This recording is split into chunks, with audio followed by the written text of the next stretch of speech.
বাসার পাশে metro train, but আজ পর্যন্ত মেট্রো ট্রেনে আমার ওঠার সুযোগ হয়নি। তাই বন্ধুরা আজকে শেয়ার করব আমার মেট্রো ট্রেনের যাত্রা। আসলে আমরা উত্তরা গিয়েছিলাম একটি কাজে, তাই ভাবলাম এই সুযোগে মেট্রো ট্রেনেই আমরা উত্তরায় যাব। আসলেই যখন মেট্রো ট্রেনে উঠলাম মনে হচ্ছে আমাদের দেশ সিঙ্গাপুরে আমি চড়তেছি।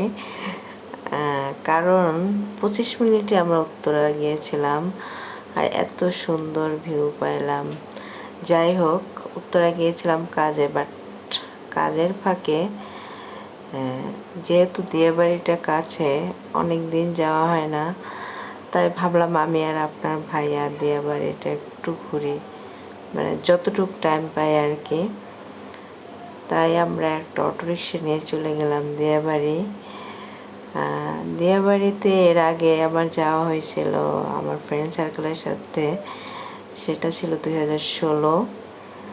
আসলে মিস করতেছিলাম সবাইকে, মনে পড়ছিল যে হয়তো বা ওই রকম গেট টুগেদার আর আমাদের হবে না, বাট খুব মিস করছিলাম আসলে। তারপরে আমি আর আপনার ভাইয়া অনেক দূর হেঁটে গেলাম, মজার মজার খাবার খাইলাম। আসলে মজার মজার বলতে স্কুল লাইফের যেরকম প্রিয় খাবার, ঝালমুড়ি, পাঁপড়, তারপর আইসক্রিম, বাদাম, আসলে এগুলো মিস করলাম না। আর এর ফাঁকে কিছু সুন্দর দৃশ্যগুলো ভিডিও করে রাখলাম। ইচ্ছা ছিল লাইভে যাওয়ার, কারণ এত সুন্দর দৃশ্য আপনাদের দেখানোর ইচ্ছে ছিল, বাট আমার ফোনটা আনফর্চুনেটলি সুইচ অফ ছিল চার্জের কারণে। তাই আপনার ভাইয়ের মোবাইল দিয়ে কিছুটা ভিডিও করলাম। অবশ্য বেশি দূরে যেতে পারিনি, কারণ কাজটা ছিলই আমাদের ইম্পর্টেন্ট। আমি মনে করি ঘুরতে বের হলে একটা দিনই নিয়ে যেতে হয় এখানে, কারণ এত সুন্দর দৃশ্য বা এতটা খুবই মিস করতে হবে না হলে। আর আমি যেহেতু গ্রামের মেয়ে, সুন্দর সুন্দর শাক দেখে আসলে আমি নিজেই হাত থেকে তুললাম এগুলাকে, তো মিস করলাম না শাক তোলাটা আসলে।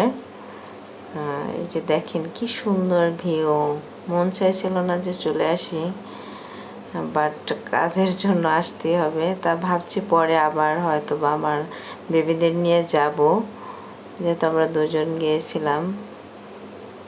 এই দেখেন, এটা হলো এই শাকের ফল। এই ফল খায় কিনা আমি জানি না, কিন্তু শাকগুলো যদি ইলিশ মাছ দিয়ে বা ইলিশ মাছের মাথা দিয়ে রান্না করেন, হেভি টেস্ট। আর এটা হলো আকন্দ গাছ, আমি আমার রিলস ভিডিওতে দিয়েছিলাম, অনেকেই হয়তো নাম জানে না। এই গাছের উপকারিতা অনেক, হয়তো বা পথের ধারে ফুটে। আর এই গাছটার আসলে আমি নিজেই নাম জানি না, কিন্তু দেখতে সুন্দর লাগতেছিল, আপনাদের দেখানোর উদ্দেশ্যেই তোলা। ভাবলাম যে এত সুন্দর গাছ একটু ভিডিও করে মিস না হয়।